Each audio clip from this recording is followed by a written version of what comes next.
Hey guys, how you doing? My name is Lena. Welcome back to another video. So today, I'm going to do the mid-year Mid-year Freakout Tag. What can I say? It's very hot in here. I'm going to only use books that I've not reread, which is sad because I've reread a lot of books this year. Because honestly, I feel like the quality of the books, of the new releases of this year, is fucking garbage. So let's just get started. Okay, first one. Best book that you've read in 2024. So for that, there's definitely no competition here. Surprise enough. Anatomy. A love story. I don't know, but this is by far the book that has given me the best enjoyment out of all the books, the new books that I've read this year. Honestly, it's just terrible. The only 5 stars that I have is this book and rereads. So in here we are set in Edinburgh and we're going to follow this girl whose dream is to become a surgeon, and she starts passing as a boy to go into medical school. We're also going to follow a resurrectionist who is someone who takes bodies and delivers them to the doctor so they can practice medicine. Like a grave robber, basically. Well, grave digger, mostly. So we're going to follow both, and their story is fantastic. I really like it. This is a duology. Book 2 is not as good, but this first one, fantastic. Then the next one is the best sequel that you've read this year. And I only have one entrance here. I usually have so many. Only one entrance here. The Fractured Dark. And this game... just because I had nothing else. I've never read any sequels this year because I feel like last year I binge read a whole bunch of series, so I do not have that many sequel series. Like, I don't have that many sequel books to go through. So yeah, this one was actually really cool. This is the sequel after The Blighted Stars, which I read last year or the beginning of the... last year. And I really enjoyed it. The third book came out this month and I still need to read that. I hope that it's as good as the first book, because this second one was definitely not as good as book 1, in which we follow like 2 characters that are stranded in a planet after their ship crashed. And well, not crashed, it became kind of insane and they crashed in the planet, the ship's still there. So this was very different from book 1. It did not take place on like a planet all by themselves. You see the world more here, but I feel like this is what this author do. Like, she always takes one concept and then on later books it's something completely different. She did that on her Velocity Weapon series, where Velocity Weapon is very different and it plays with time, and the other ones are just straightforward. So yeah, this one was actually really cool. Definitely the best sequel ever this year. Okay, so some new releases that you haven't read yet, but want to. I have a couple here. The first one is Disquiet Gods, which is the sequel to, the next book in the Sanier series. It's Kingdoms of Death? No, Ashes of Man. Ashes of Man. And this is frustrating because I do not have it because it's not yet published here. And I'm not willing to pay 30 plus something euros for a fucking book that is in hardback while mine are on paperback. I think this got a publisher change at some point, and now I cannot get the fucking paperbacks, and it's so annoying. But we'll live with that. I'm still excited to read it. I have the audiobook ready, so I will probably just listen to it and then pre-order the fucking paperback when it comes out. I think it's in October. Then this one has already come out very recently. I Was a Teenage Slasher, which is a new book by an author that I really like, Seth Graham. I cannot think about the full name. Seth Graham Jones. That's it. And I've really liked his other books, so I'm very excited to read this one. Horror, I've been really enjoying horror lately, so excited for this one. Also, coming out this month, has me extremely excited, The Mercy of Gods, which is a new series by the same authors as The Expanse, James S.A. Corey. Has me so excited. So excited. And it's about finding like an ancient civilization, which is one of my favorite tropes. of all time. So it has me so excited. I will be reading this one this month, like for sure. Then, most anticipated release for the second half of the year. A couple. I'm already reading one because it's coming out kind of soon. And I got an arc and I'm very excited. Immortal Dark, which is a dark academia with vampires. My two words combined, and I'm excited. I've been enjoying it. It feels like my teenage dream come true. I think I would have enjoyed it more if I was a teenager. Definitely I will be just like fuck yeah, but I'm definitely enjoying it right now. It's a little bit cheesy at times, but it's good enough dark, you know. Then, Don't Let the Forest In. This is another horror novel, and I love this cover so much, and I got this one because of the cover. I really want to read it. An Academy for Liars, which is a new book by the author of The Year of the Witching, which I found really gruesomely dark, so I really want to check out her new book. And of course, Dark Academia, which I fucking love, dude. I cannot help myself. And A Blood of the Old Kings, which I haven't really heard that much about. I think it's coming out this month. But I love this cover so much. I saw it and I was just like, yeah, I need to read this. Biggest disappointment. So I already have 3. Which says a lot because I don't usually have that many. But the first one is The Spear Cuts Through Water, which I talked about on my previous video. I just cannot click with this type of writing.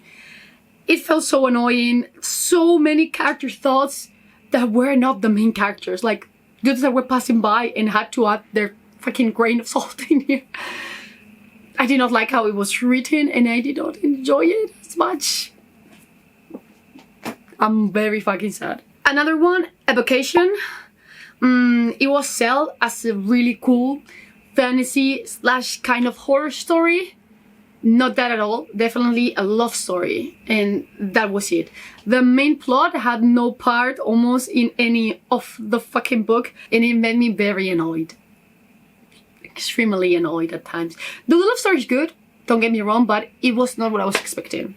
Another one, Blackwater. Where I live, Blackwater is having such a huge success. I cannot find my copy anywhere, but the copies are fucking beautiful.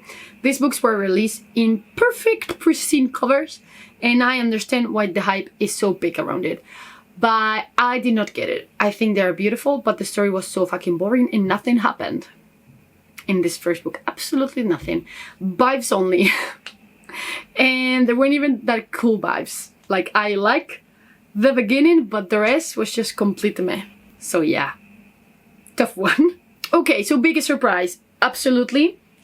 This one, I expected nothing out of this one. I only heard that it was cool and I like the cover. Just look at that. Just look at that. And it's now my favorite book of the year so far. The other one is also kind of surprising. It was All of Us Villains, which I was surprised by how much I actually enjoyed it. The story is not really like that out there, but this duology was actually pretty cool.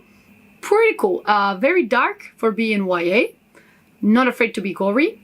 There was just like this trope that anyone need to be paired up, which is also annoying as hell.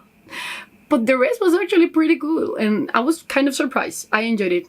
I do have to say that you need to be on a specific mood to really enjoy this one, but yeah, you might check it out.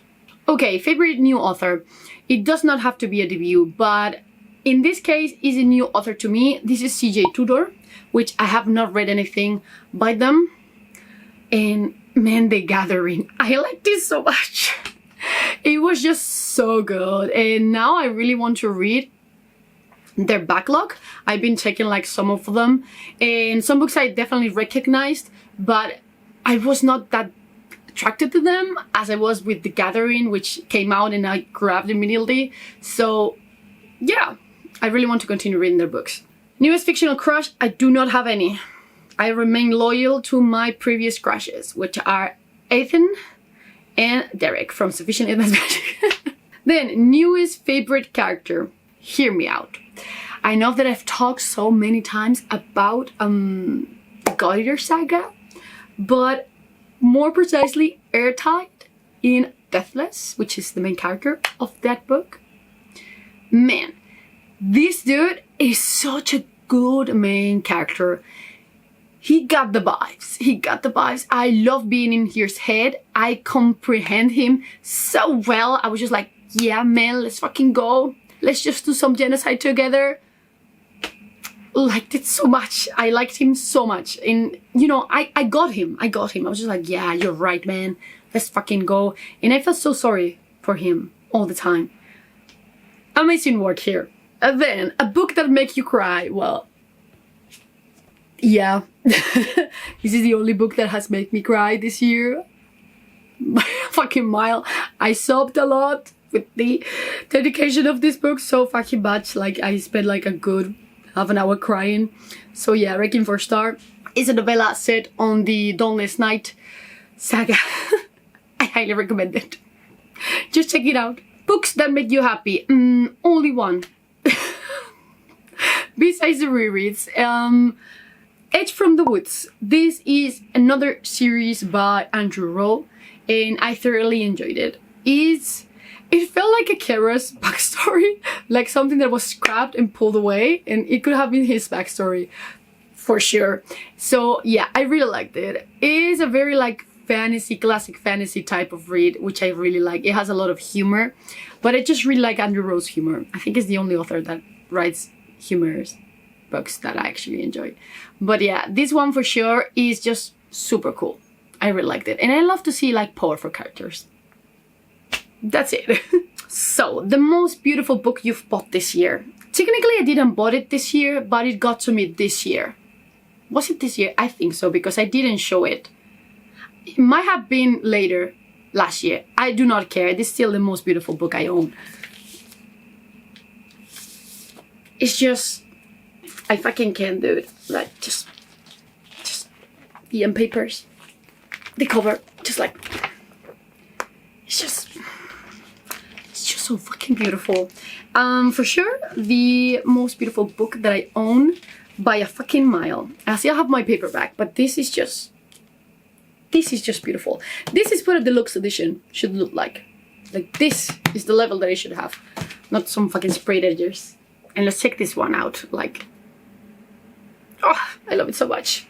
So the last question is, what books do you need to read by the end of the year? So a couple here.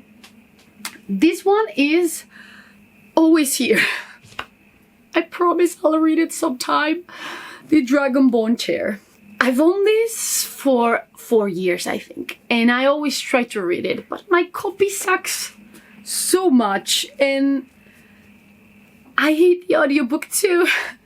So I think I'm just going to get like a Kindle version of this and just read it like that, because I've heard such incredible things about Todd Williams and I have not read a single book by him. So it's my fault at this point. Then another one, The Darkness That Comes Before Them. This I will be reading this month or the next one, because the sequel is already coming out. And I really like when Orby just puts out the sequel in the same year as the previous book. So I will be reading this one. But it kind of follows a thief, and I don't love thieves in books as a main character. I don't know why, but they do not click with them. Much prefer assassins over thieves. But I feel like this book has like an interesting world, and I want to explore it. And the last one is The Quantum Magician, which I've heard really good things about it, but it also has thieves and heists. So I'm stuck with this, but I really want to read it, I swear. If you've read it, just let me know, please. So yeah, that's what the tag. I really want to read these books. I hope so. But my reading has been so up and down lately that I don't really know. But have you read any of these? Which is your best and most disappointed book of the year? Just let me know in the comments below, so maybe I find like a best book this year finally. So as always, I will see you in the next one. Bye!